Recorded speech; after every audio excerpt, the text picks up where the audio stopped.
Welcome back to the deep dive.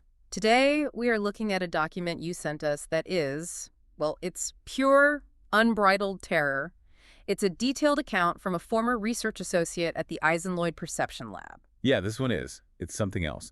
It charts a course from what looks like genuine scientific curiosity straight into a kind of existential horror. So our mission today is to unpack this sequence of events, this discovery of a non-existent color they called Hyperion. And not just the discovery, but how it managed to completely collapse human cognition, not through pain or fear, Right. but through information itself. Exactly. This isn't just a story, it's a case study. It's about what happens when that pursuit of knowledge becomes completely unmoored from any kind of caution. So to understand this, you really have to start with the setting, the Eisenloyd lab. Right. They were specialists in visual processing, trying to map the very architecture of how our brains build the world we see. And the narrator, the person who wrote this account, their role was essentially the conscience of the lab, the cautious voice, always pushing back against the lead researcher, Dr. Muriel Lang. And it was Dr. Lang's ambition that really drove this whole thing forward when their equipment started picking up an error. Except it wasn't an error. The spectral imaging scanners, they started logging a stray signal. Frequency. A frequency that shouldn't exist, right, outside the normal visible spectrum. Exactly. At first they thought, okay, it's a glitch, interference, a sensor malfunction, something simple. But it was persistent. It showed up again and again across different data sets. It was real, just invisible to us. So of course they had to see it. Lang was obsessed. They worked until they could simulate the frequency, manipulate light itself, until this thing appeared on a screen. And the narrator says it was. Yeah. There's no word for it. It wasn't blue or red or a mix of anything. It was just outside. Dr. Lang, in this moment of what she saw as triumph, she named it Hyperion, after the Greek titan of light. It sounds so grand, a discovery. But the narrator says their first thought was dread. This wasn't a discovery. They hadn't found something. They had made something. They changed a fundamental rule about how we see the world. In the initial simulations, they immediately proved that this was a really, really bad idea. Oh, yeah. Hyperion didn't behave like a color. It moved erratically. It left after images that would burn into your vision for far too long. And the narrator mentions these shapes in the corner of your vision that would just vanish when you tried to look at them. It was like the color itself was destabilizing reality for the viewer. But instead of slowing down, Lang, she pushed harder, straight to animal testing. And the rat trials are where this just goes completely off the rails. The results were horrific. And inconsistent, which made it worse. Some rats would just stare. They'd go into this catatonic trance, completely motionless for hours, just looking at the screen. But the others? The others were the real warning. Extreme, targeted self-mutilation. The narrator describes one rat that, after being exposed, chewed through its own leg in less than 15 minutes. All the way to bone. How do you see that as a scientist and not just pull the plug on everything? You rationalize it. Lang's official assessment was overstimulation response.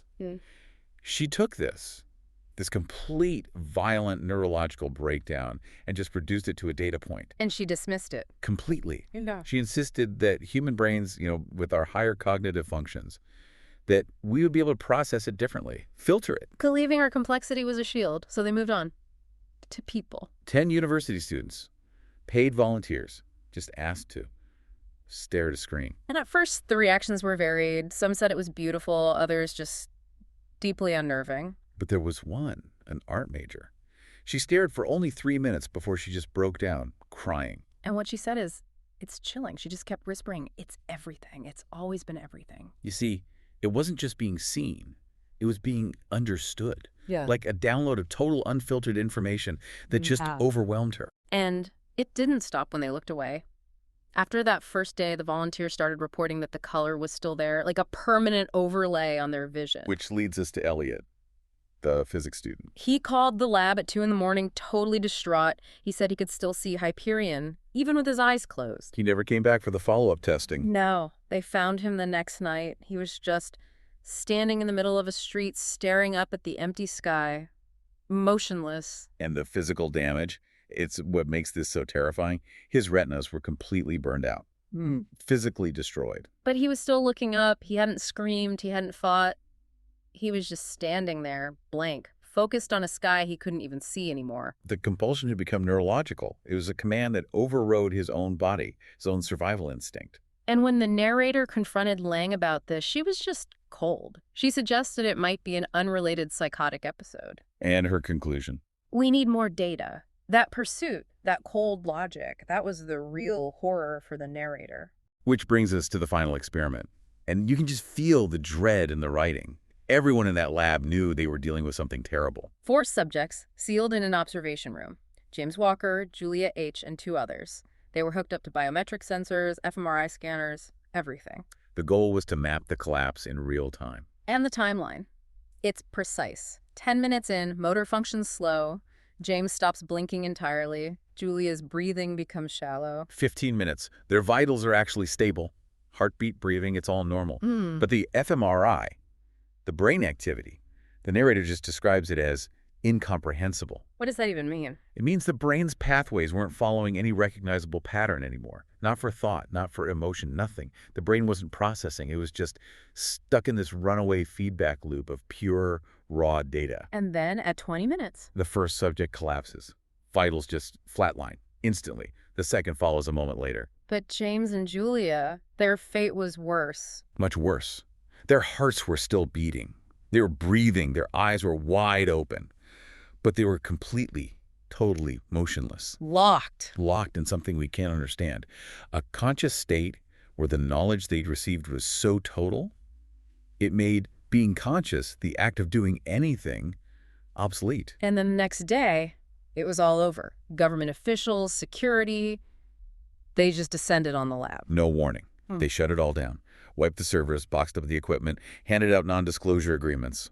Officially, Hyperion never existed. But you can't erase something like that. The narrator was haunted by it. The image of James and Julia, Elliot's empty eyes. And then they got a call. Late one night.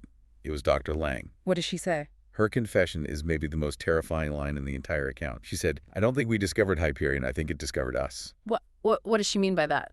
She hadn't stopped working. She'd kept the biometric data secretly. And she found something in the brain scans of the last subjects. A pattern. A brain scan. From one of the subjects who was locked in. Yeah. It was a perfect one-to-one match for a known star map. Wait, so it wasn't just a color, it was a signal, an interface. Exactly, a frequency from somewhere out there. And when viewed, it didn't just show you a color. It forced the human brain to resonate with it, to tune into it. The cognitive damage wasn't random. It was the brain being rewritten to match this celestial pattern. That's cosmic horror on a whole other level. And then Lang realized her final fatal mistake, the actual code, the sequence file to generate Hyperion. It had been leaked. It was already on obscure coding forums, spreading online. Oh, no. The fallout was immediate.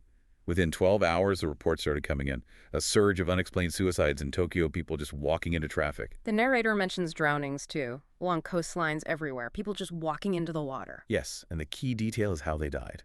It was quiet. No panic, no screaming, no struggle, just a stillness. And then they would walk away, into the ocean, into a forest, into traffic. Like James and Julia. The information didn't create fear. It just ended the will to live. It made it seem irrelevant. Lang tried to contain it. She tried to get authorities to shut down the servers, but it was too late. It was fueled by nothing more than human curiosity. Millions of people opening a file and, well, as the narrator says, never looking away. And Lang herself. She was gone. The narrator went to her apartment. The door was unlocked. Her laptop was still running, displaying the data. But she had just walked out in the middle of the night. She was gone. Leaving the narrator alone to document the silence of a world that was just quietly turning itself off. It's an incredible trajectory. From one stray data point in a lab to a global pandemic of knowledge. The pursuit of total information leading directly to the termination of the self. It destroyed the observer by the very act of observing. It makes that art student's words. It's everything. It's always been everything. It makes them sound like a prophecy. Which leaves us, and you, with one final, very unsettling thought to consider. If the human brain is just a receiver, what fundamental truth exists that, if we ever managed to tune into it directly, would render our own consciousness obsolete? Where is that boundary between understanding and annihilation? Think about that until our next deep dive.